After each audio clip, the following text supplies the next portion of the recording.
İran Amerika'dan öç alımen dedi. Avrupa ve NATO her qaysı taraflarının özün tutup elişini müracaat kıldı. O'rta Şarq vaziyat jiddiyleşdi. Hozir har qaysi davlatlar inkas qaytardi. Tahlilchilar Amerika bilan İran urushidi deb hisoblamaydi. Gördünüz mü Turan Efendi? Baş şunda dedi, ahırı şunda dedi. Endi meyeli Şangay'ın Hong Kong'da vaziyat jiddiyleşip ketdi degan meseleге kelsak, siz başlıqni almashtırıp boldunuz.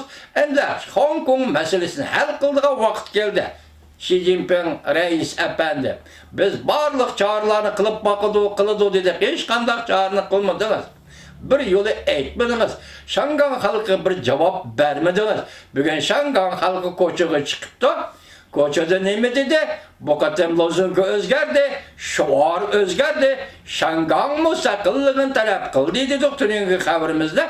Hozir yana shu to'rbiti, shu xabarda nima dedi men sizlarga baga va'dam bo'yicha ben 20 minut etrafında onu görüp buldum.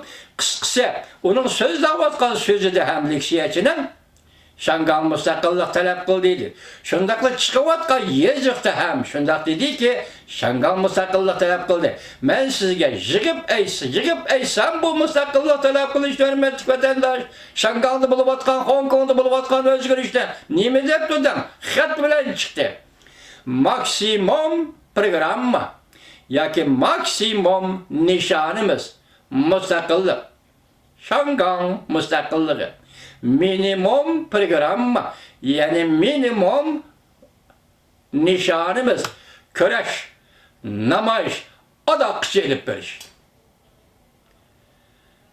Hani bu bugün mesleğe sözleri kaldık ya.